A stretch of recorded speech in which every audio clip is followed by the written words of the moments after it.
Supreme court আজ রায় দিল যে 1 সপ্তাহের মধ্যে অযোগ্যের তালিকা প্রকাশ করতে হবে, কি বলবেন এই বিষয়ে? দেখুন, আমার হাইকোর্ট পুরো বাতিল করে দিয়েছিল, সেটাকে নিয়ে সুপ্রিম কোর্টে গেল। সুপ্রিম কোর্ট আবার রায় দিল, পুরো প্যানেল বাতিল করে দিল। আবার সেটা রিভিউ করার জন্য রাজ্য সরকার পিটিশন করেছে। এবারে যোগ্য আর অযোগ্য প্রবলেমটা তো এই জায়গায়, যোগ্য কত অযোগ্য সেটা কতদিন লাগে রাজ্য সরকারের, কতদিন লাগতে পারে। আর এই যে লক্ষ লক্ষ টাকা বিনিময়ে চাকরি হয়েছে, লক্ষ লক্ষ টাকার বিনিময়ে চাকরি বিক্রি হয়েছে, এই কারণেই পার্থ চট্টোপাধ্যায় শিক্ষামন্ত্রী জেল খাটছে। এবং পার্থ চট্টোপাধ্যায় শুধু না, তার ঘনিষ্ঠ অপার বাড়ি থেকে কোটি কোটি টাকা পাওয়া গেছে। আবার বড়ুয়ার এমএলএ, সে সিবিআই ধরলো, ফোন পুকুরে ফেলে দিল।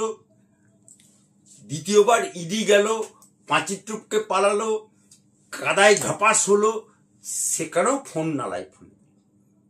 এই জায়গায় প্রশ্ন হচ্ছে যে টাকার বিনিময়ে চাকরি হয়েছে এটা শিওর, যোগ্য আর অযোগ্য, অর্থাৎ যোগ্যরা বঞ্চিত হয়েছে, অযোগ্যরা টাকার বিনিময়ে চাকরি পেয়েছে।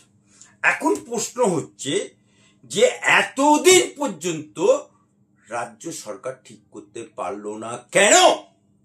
কারণ এই কারণে ঠিক করতে পারলো না, যদি যোগ্য লিস্ট করে দেয় আর অযোগ্যদের যদি লিস্ট বার করে দেয়, তাহলে মমতা বুবু একটা এমএলএ, একটা কাউন্সিলর, একটা তৃণমূলের নেতা কোনো এলাকায় পাড়ায় থাকতে পারবে না, পিটিয়ে বাটাম সোজা করে দেবে। টাকার বিনিময়ে যারা চাকরি পেয়েছে তারা ছেড়ে দেবে, তাই মুড়ি আর মিছরি এক করে দিয়ে ওরা আলাদা করতে পারছে না এবং পারবেও না। কারণ উমার সিট সেটা কেজি দরে উড়িষ্যার পেপার মিলে বিক্রি হয়ে গেছে। এখন সুপ্রিম কোর্ট যেহেতু 7 দিনের মধ্যে দিতে বলেছে, ইন্তেজার করুন, মনা হোক, তারপরে মনার নাম রাখা যাবে। অপরদিকে দেখলাম যে 26 তারিখে সুপ্রিম কোর্টে ডিএ মামলার শুনানি ছিল, কিন্তু সেই মামলা আবারও পিছিয়ে গেল।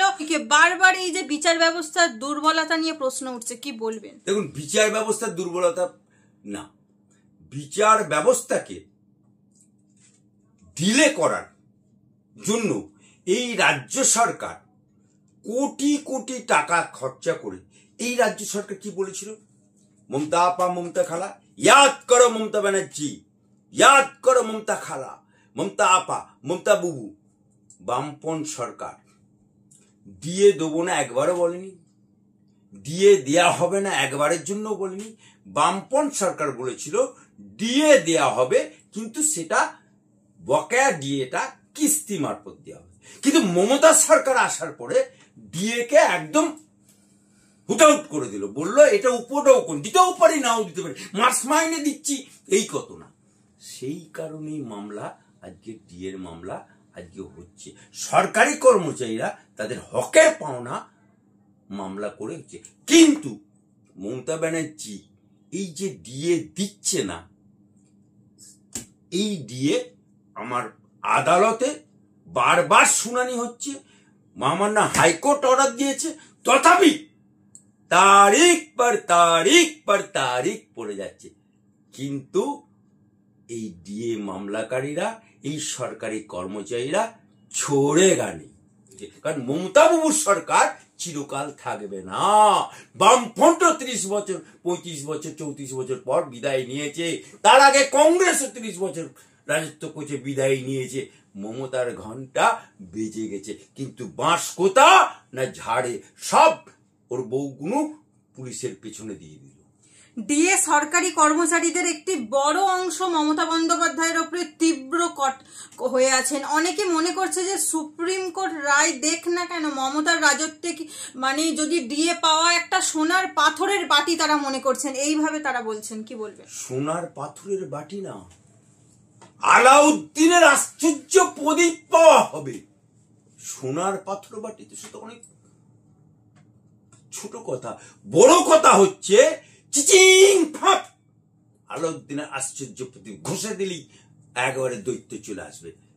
আজকে দিয়ে পাপকরা সরকারি কর্মচারীদের যাদের উপর বেশ করে মমতা বাবু সরকার টিকে আছে, যাদের উপর বেশ করে পুলিশের উপর ভর করে, এই পুলিশগুলো যদি একবার সরে যায় পাশ থেকে, তৃণমূলের পঞ্চায়েতের মেম্বার থেকে আপ টু এমপি পর্যন্ত পাড়ায় ঢুকতে পারবে না।